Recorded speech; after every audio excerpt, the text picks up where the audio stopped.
All right, good afternoon.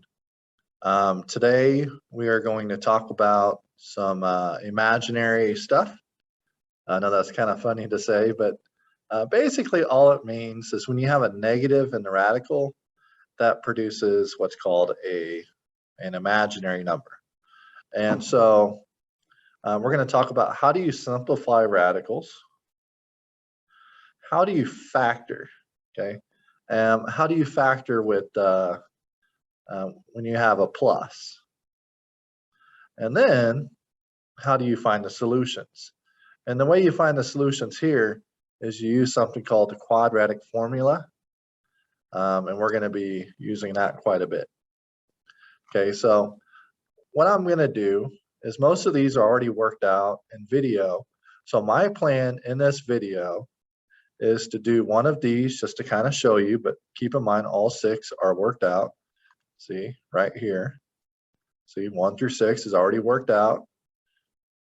In fact, I'll just show you one of those. 7 through 12, none of those are worked out, so I'm going to do a few of those. And then notice that 13, 14, 15, 16, and 17 are worked through, so I will make sure I do 18. Now 18 is going to be the one that takes the longest. Let's go ahead and start there. So 18, I am going to use something called, it's called the quadratic formula. And I probably should, well, I could just go do that real quick. Let's see, Google, quadratic formula. There we go, copy. Instead of taking the time and trying to draw that. Let's see. There we are. We're going to need this formula. This formula, somebody created it. I don't know the person's name off the top of my head. But if you plug in this formula, it spits out both solutions. Now, A would be 2. Okay, B. So everywhere I see an A, right here, I'm going to put a 2. I'm going to put a 2 there, and I'm going to put a 2 there. You're just plugging in. Okay, and how did I get 2? That's because that's the number in front of x squared. B is negative 2. So what does that mean? That means I'm going to put a negative 2 right here, and I'm going to put a negative 2 right there. Okay, now when you plug a negative 2 in and it's already negative, the negative 2 makes it plus 2. Okay, and then finally, C is 7. Let's do green. I like green. C is 7. So everywhere I see a C, I will put a 7. So right there, 7 goes right there. Seems unfair that A gets 2 spots, B gets 2 spots, and C just gets that one little tiny spot. Oh well. Now before you identify A, B, and C, you must have it in standard form. That means your ax squared plus your bx plus your c with nothing on the other side. So sometimes you have to move stuff over before you identify A, B, and C. So now, when I'm plugging in, I have x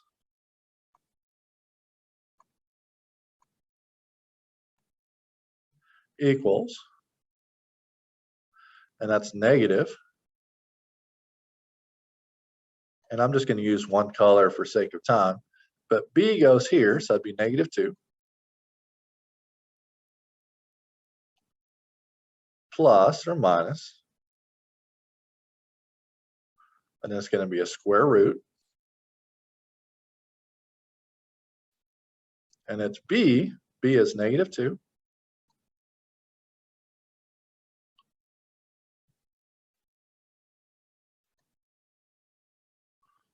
I better turn this down a second. I'm gonna run out of room. Minus 4. Notice the formula already always has a 4. A is 2, C is 7.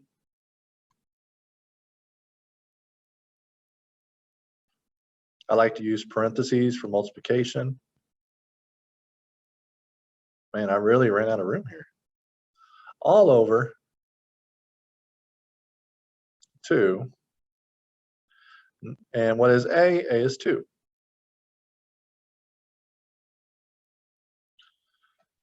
From here, I can start simplifying. Negative, negative 2, that's plus 2. Plus or minus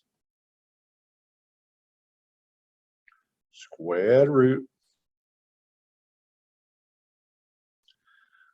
Here, I got negative 2 squared, that'd be 4. Then you got 4 times 2 is 8 times 7, that'd be 56. So you get 4 minus 56 up here. And 4 minus 56 is negative 52. Feel free to use a scientific calculator if you struggle with order of operations. And then, of course, 2 times 2 is 4.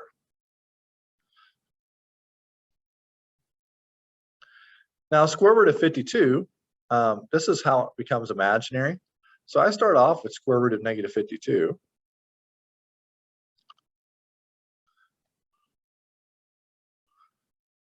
The first thing I'm going to do is I'm going to pull out and recognize that the square root of negative 1 is I. So when I pull out the negative, it makes an I. So I got I square root of 52.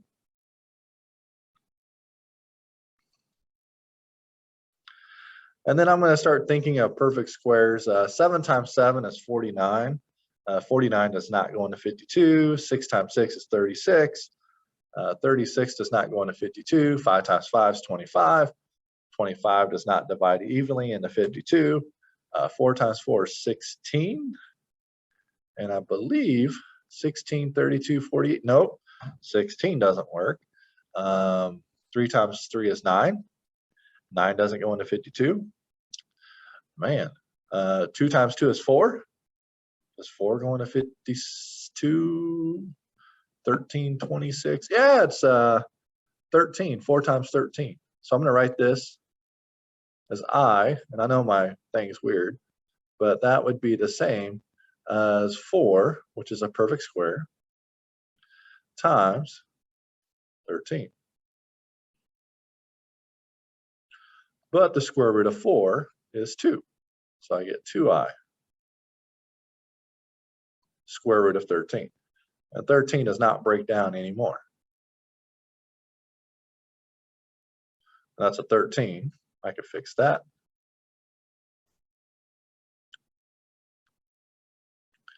In other words, negative 52 I could reduce as 2 plus or minus I square root of 13 over 4.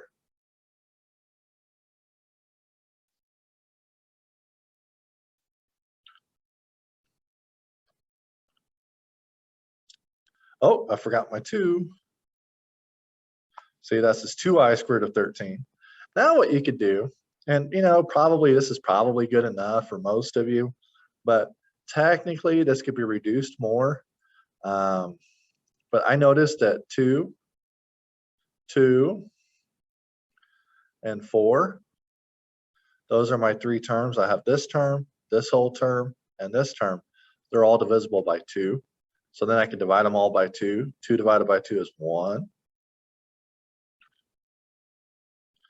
2 divided by 2 is 1.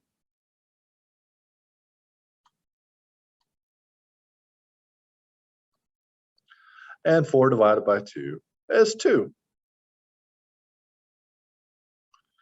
Now technically, I need to put that this is x equals. I always forget that step. X equals. As we're trying to find the x-intercepts, or the solutions. So the 2 solutions are right here. 1 plus I squared of 13 over 2, and then 1 minus I square root of 3 over 2. Most people just leave it like this. Now this process of reducing a radical, that is the first 6 skills right there. So if you're not confused on how to reduce a negative radical, you may want to go watch those videos. But one thing I need to make sure I do is 7, 8, 9, 10, 11, 12. And first, I just want to review with you. We learned this already, kind of. So before, when we had x squared minus 36, when we learned this before, we talked about squares. And we said, that's a square, that's x times x. That's a square, that's 6 times 6.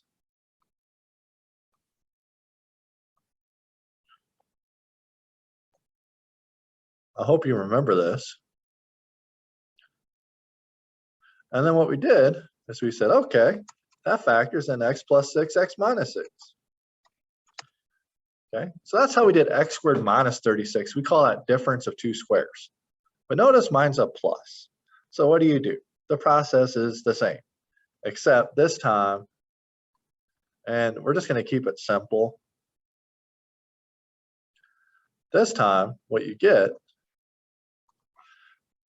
is x plus 6i and x minus 6i.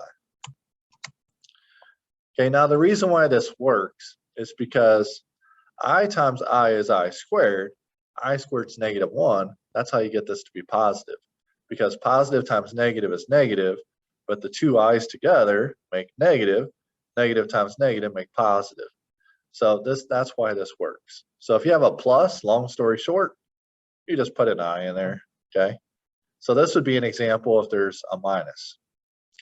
Here, you might be starting off and go, you know what? Let's make a square. Problem is 2x squared is not a square. X squared is a square, x and x, but 2 is a rectangle. So we cannot use squares. But, oh, what the heck is that? But I do notice there's a GCF here. It's 2. I take the 2 out. Squared. That'd be plus 4. And then I noticed, hey, we got a square. We got x squared is a square, and 4 is a square. We got a square there and a square there. And then because that's a plus, we're going to put the I, like we did here. So this is going to be x and x for the x squared part. 4 is going to be 2 times 2. And this plus right here means your answer should have some i's in there. Okay? But there's no way to have a plus and a minus and get back a plus unless you use imaginary numbers.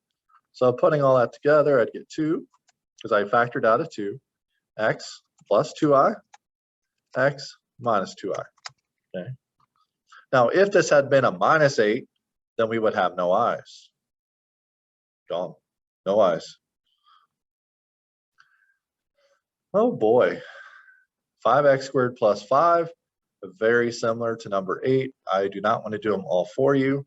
Number 10, you may be thinking, what do you do? X squared is a square. Guess what? 1/9 is a square. 1/9 is actually 1/3 times 1/3.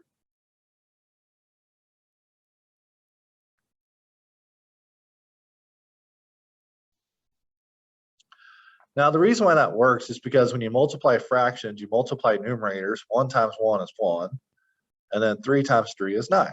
So you multiply numerators, multiply denominators. So I get 1/3 here, that'd be x and x.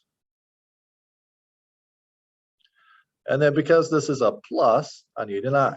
So I have to hand draw this one, be x plus 1/3 of an I, which I guess 1/3 of an I, you would cover up 2/3 of it, right?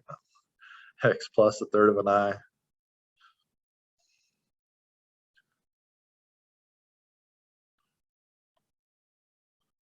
And then x minus 1/3 of an I.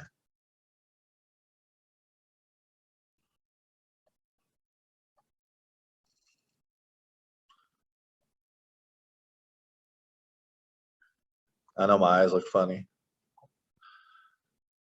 Okay, 11, I think you could do that by yourself. I guess 11 is a little bit different. 11, no GCF. I recognize that that's a square. That's 4x and 4x. That's 5 and 5.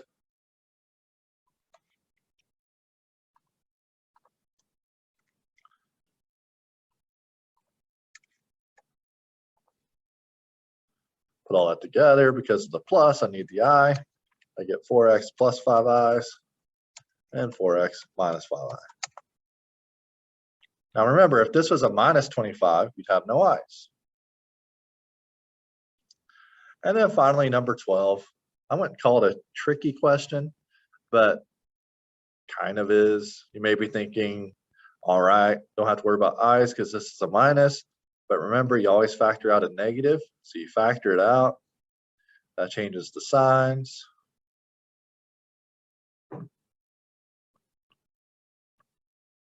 So negative goes to positive, negative goes to positive. If I had a positive, it'd go to negative.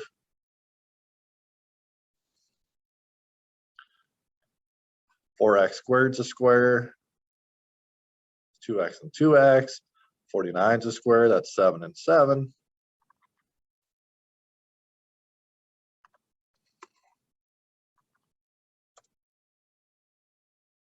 Put all that together. You get negative on the outside. 2x plus 7i. And 2x minus 7i. Again, if this were a minus, you would not have the I. So if this was a minus, you could delete the i's. I think that's enough to get you started. If not, please remember I have a video over almost every single one. Where should you focus your energy? Solving using the quadratic formula. Those take some time. Please show your work. And good luck to you. Just remember A, B, and C, standard form. A, B, C, standard form. A, B, C, standard form. They're all in standard form. All right, I'll see you later. It was nice teaching you, and bye-bye.